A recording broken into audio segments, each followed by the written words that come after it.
अस्सलाम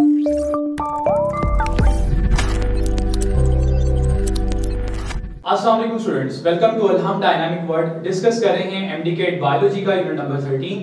हमारा 5th lecture है। आज हम स्टार्ट करेंगे एवोल्यूशन। एवोल्यूशन किसे कहते हैं? एवोल्यूशन कहते हैं चेंज को या ग्रेजुअल चेंज को in population of a species which ultimately lead to formation of a new species. यानी एक जानदारों का जो ग्रुप है वो with the passage of time change होता जाता है, अल्टीमेटली एक नई स्पीशीज बन जाती है, क्योंकि एवोल्यूशन का जो एंड प्रोडक्ट है वो एक नई स्पीशीज है। तो नई स्पीशीज बन जाती है, ये प्रोसेस एवोल्यूशन का है। आप इसको एज ए चेंज भी कह सकते हैं जो कि एक पॉपुलेशन के अंदर आता है और अल्टीमेटली वो पॉपुलेशन को रीस्ट्रक्चर करता है, और वो रीस्ट्रक्चर बेसिकली उनकी जेनेटिक जो स्ट्रक्चर है उसमें चेंज आने की वजह से होगा और अल्टीमेटली क्या हो जाएगी, नई स्पीशीज बन जाएगी। ठीक है, तो एवोल्यूशन जो है इसके अगेंस्ट एक और थ्योरी है जिसे हम कहते हैं स्पेशल क्रिएशन, जो कहती है कि ऐसा कुछ नहीं होता, बल्कि जितने भी जानदार अब मौजूद हैं ये सारे के सारे जानदार ऐसे ही पहले भी मौजूद है।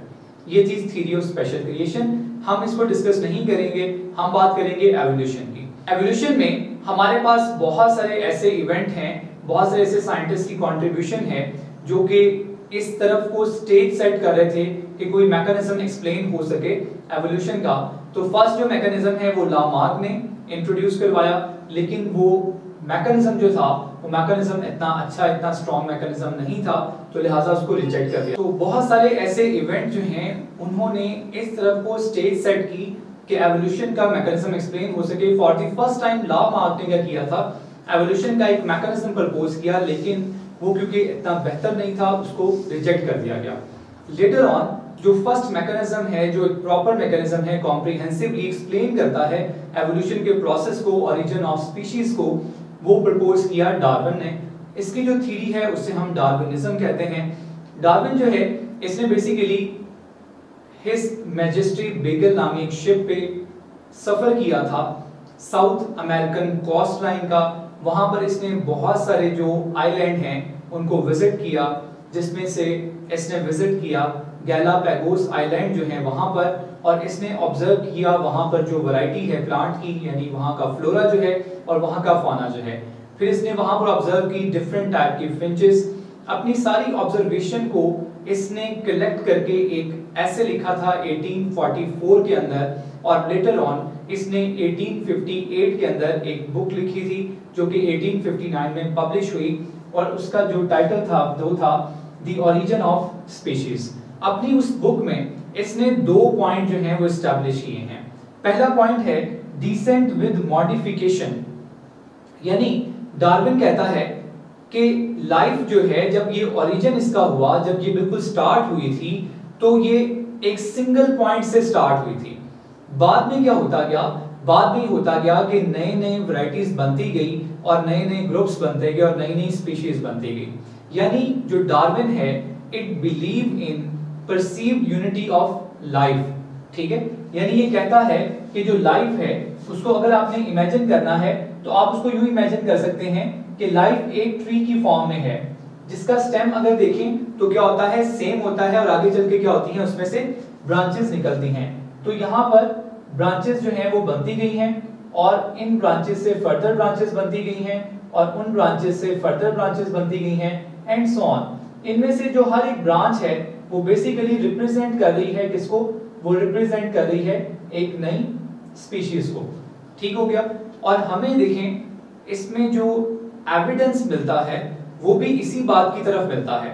हमने ये एविडेंस लिए हैं फॉसिल से, और फॉसिल जो हमें सबसे पुराने मिलते हैं वो मिलते हैं प्रोकैरियोट्स के। तो इसका मतलब है कि प्रोकैरियोट्स वो ऑर्गेनिज्म हैं जहां से लाइफ क्या हुई थी, स्टार्ट हुई थी। ठीक हो गया। प्रोकैरियोट से कोई नए ऑर्गेनिज्म बन गए होंगे, जैसे कि आप लोगों ने वैरायटी ऑफ लाइफ में जो एक ट्री बना हुआ है उसमें भी देखा होगा कि चैप्टर 5 में जो आपके बना हुआ था कि वहां पर हम देखते हैं प्रोटिस्ट सबसे नीचे बने हैं, उसके ऊपर कट है यहाँ पे, उसमें भी आपने देखा होगा प्रोकैरियोट सबसे नीचे हैं, उसके बाद प्रोटिस्ट हैं, और उसके बाद फिर क्या है, फंजाई, एनिमली और प्लांट हैं।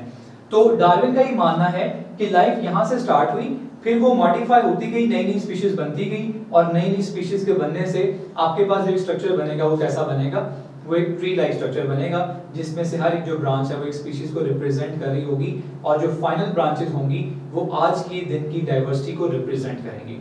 ठीक है, ये मतलब था डिसेंट विद मॉडिफिकेशन का। जो दूसरा पॉइंट इसने एस्टैब्लिश किया वो था नेचुरल सिलेक्शन एंड एडेप्टेशन।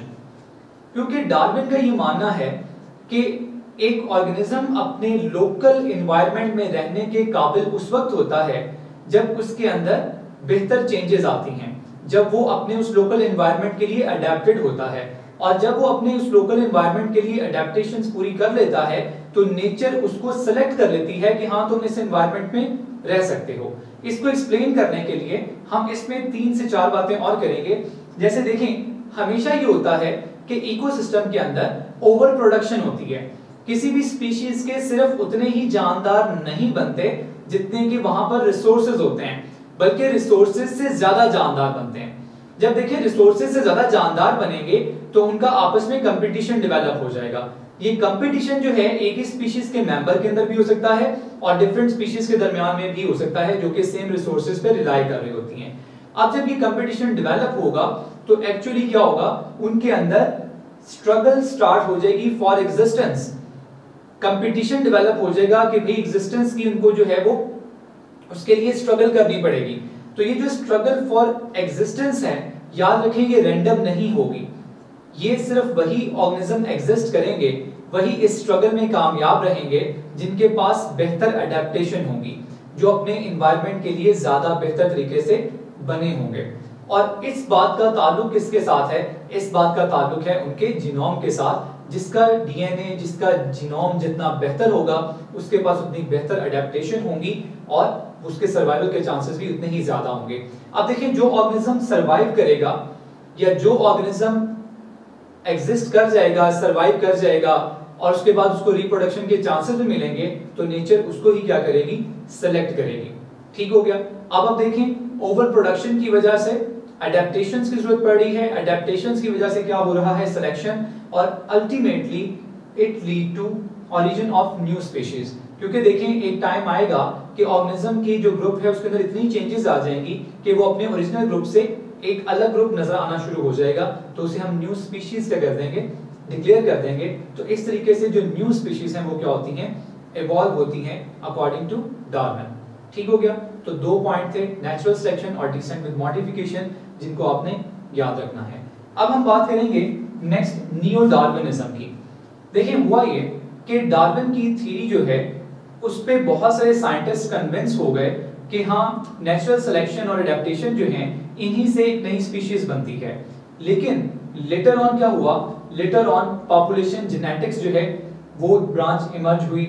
फिर उसके इमर्ज होने के बाद जो डार्विन का कॉन्सेप्ट है उसको मेंडल के कॉन्सेप्ट के साथ यानी जेनेटिक्स के साथ मिला दिया गया। ठीक है, उनको रिकॉन्साइल किया गया और फिर एक कॉम्प्रिहेंसिव मैकेनिज्म जो है वो प्रिपेयर किया गया एवोल्यूशन का, जिसे हम कहते हैं नियो डार्विनिज्म। इसमें डिफरेंट और ब्रांचेस से भी कंट्रीब्यूशन ली गई है, जैसे कि बायोजियोग्राफी है, जैसे कि पैलियोंटोलॉजी है और डेफिनेटली पॉपुलेशन जेनेटिक्स भी है। तो नियो डार्विनिज्म ज्यादा बेहतर तरीके से एक्सप्लेन करता है एवोल्यूशन के प्रोसेस को। आज के लेक्चर के लिए इतना ही। अल्लाह हाफिज।